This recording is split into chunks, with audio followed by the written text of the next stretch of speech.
Hello, good morning everyone. My name is Archana Paul, lecturer from Pravara Medical Trust, College of Pharmacy, Shevgaon. We are studying this chapter, that is steroidal drugs and steroidal hormones. We have seen what are the steroids. So, as we know, steroids are the complex polynuclear compounds and they are widely present in plant and animal kingdom. Okay, and they have a common tetracyclic nucleus on which various functional groups, functional moieties are attached, and they have a common and they have a rigid chemical structures, so that these steroids have common physical and chemical properties. Okay, in that first lecture we have seen sterols, and in sterols we have covered cholesterol, stigmasterol, ergosterol, and also bile acids. In the second lecture of this chapter we have covered sex hormones, in that male sex hormones and female sex hormones. In the male sex hormones we have seen androgens, testosterone, methyl testosterone, and androstenolone proponate. And also in the female sex hormones we have covered estrogens and their derivatives. Okay, so today we will see the anabolic agents. So what are these anabolic agents? So these are the agents or the steroids which bring retention of nitrogen and building up of muscles and help in protein metabolism are called as anabolic agents. And the androgenic steroids are suitable molecular modification results in an increased anabolic activity. आता आपण बऱ्याच वेळेस ऐकलेलं आहे की जे players असतात त्यांनी काय स्टेरॉइड्स घेतलेले असतात, त्यामुळे त्यांना बॅन केलं जातं किंवा 2-3 वर्षासाठी त्यांना खेळू दिलं जात नाही. आता हे झाले ॲनाबॉलिक एजंट्स. आता हे काय करतात, ते रिटेन्शन ऑफ नायट्रोजन आणि जे मसल बिल्डिंगसाठी हेल्प करतात आणि प्रोटीन मेटाबॉलिझमसाठी हेल्प करतात. आता हे जे एजंट्स असतात यांना म्हणतात ॲनाबॉलिक एजंट्स, की जे मसल बिल्डिंगसाठी, प्रोटीन मेटाबॉलिझमसाठी यूज केले जातात. त्यांना स्टेरॉइड पण म्हणतो आपण, की जे काय करतात रिटेन्शन ऑफ नायट्रोजन. ते झाले ॲनाबॉलिक एजंट्स. आता in that we have to see what are this anabolic agents. First is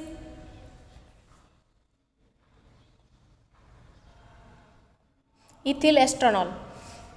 The properties and uses of this ethyl estranol are: it is a white crystalline powder, practically insoluble in water, soluble in ethanol and chloroform, and it should be protected from light and stored at a temperature below 15 degrees Celsius. It is given orally in 2 to 4 mg doses daily in the form of tablets as an anabolic agent. So हा जो ethyl एस्ट्रॉनॉल आहे हा एक white कलरची crystalline powder आहे. इथे structure दिलेलं आहे इथे. तर त्याची सोल्युबिलिटी आहे practically it is insoluble in water, soluble in ethanol and chloroform. हे झाली त्याची सोल्युबिलिटी, की जे प्रॅक्टिकली जर आपण केलं तर ते वॉटरमध्ये इनसोल्युबल आहे आणि इथेनॉल आणि क्लोरोफॉर्ममध्ये ते सोल्युबल आहे. आता storage, it should be protected from light. काय केलं जातं, ते प्रोटेक्टेड फ्रॉम लाईटपासून प्रोटेक्टेड ठेवलं जातं आणि स्टोअर केलं जातं बिलो 15 डिग्री सेल्सिअसला. आणि ते कसं दिलं जातं, तर ओरली दिलं जातं into 2 to 4 mg doses daily in the form of tablets as an anabolic agent. So this ethyl estranol it is given orally in the dose 2 to 4 mg daily in the form of tablets as an anabolic agent. So this is all about ethyl estranol. So second is fluoxymasterone. So this fluoxymasterone, the properties are, so it is also a white creamy powder. The solubility is, it is practically insoluble in water, soluble in alcohol and chloroform. आता ही पण एक white creamy powder आहे. Practically perform केलं तर it is insoluble आहे वॉटरमध्ये आणि soluble आहे अल्कोहोलमध्ये आणि क्लोरोफॉर्ममध्ये. It is effective orally. आता ओरली ती इफेक्टिव्ह असते म्हणून काय केले जाते, ओरली दिले जाते. And 5 to 10 times more potent than testosterone. आता हा जो फ्लुओक्झिमास्टेरॉन आहे हा जास्त पोटेंट आहे टेस्टोस्टेरॉनपेक्षा. आणि fluoxymesterone tablets are official and they are administered in 1 to 10 mg dose in case of the deficiency of androgenic activity. आता ह्याच्या टॅबलेट्स आहेत हा जो ड्रग आहे फ्लुओक्झिमास्टेरॉन हा टॅबलेटच्या फॉर्ममध्ये दिला जातो. त्याचा डोस असतो 1 to 10 mg एवढा. आणि तो कधी दिला जातो, in case of deficiency of androgenic activity. Next आहे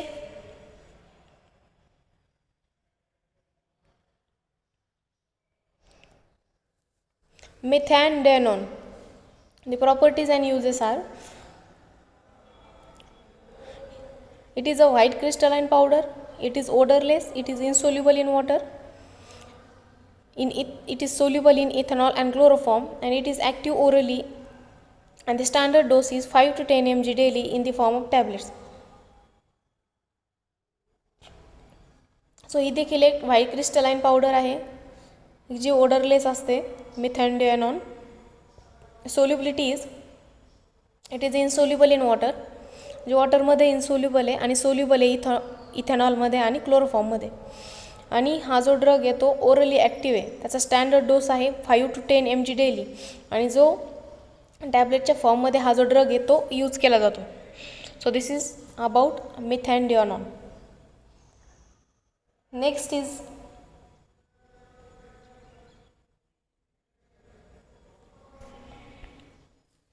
nandrolone decanoate. So it is a decanoate ester of nandrolone.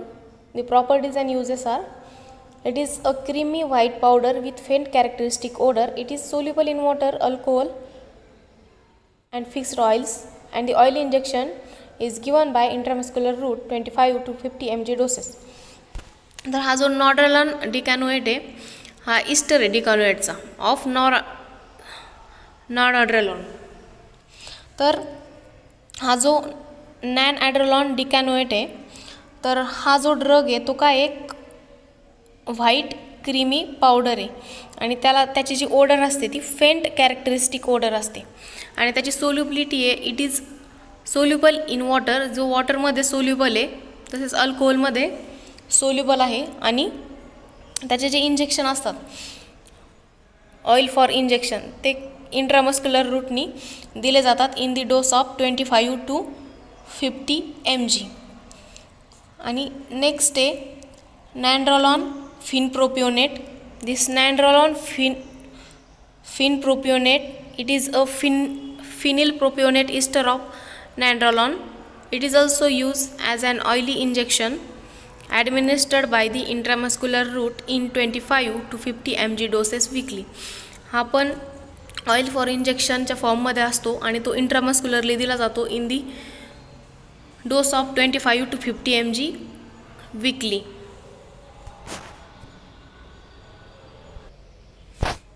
And the second last is oxymetholone.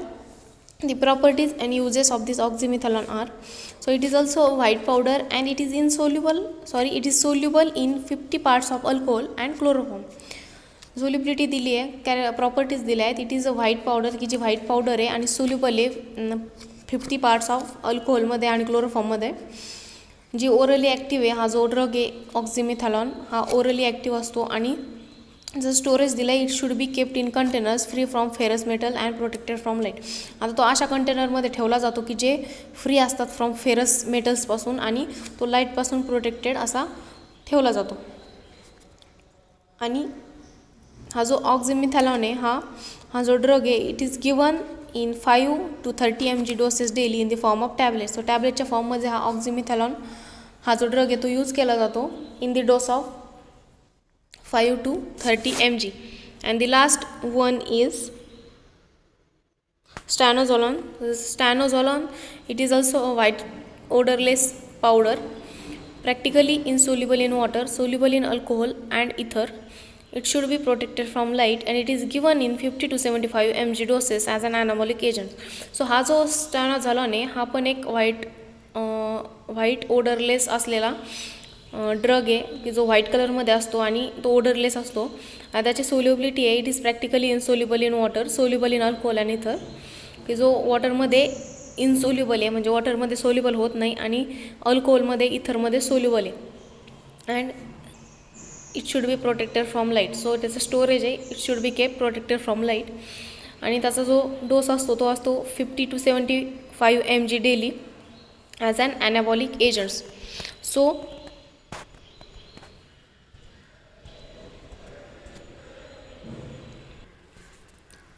today we have covered this small topic anabolic agents, and remaining chapter we will see in further lectures.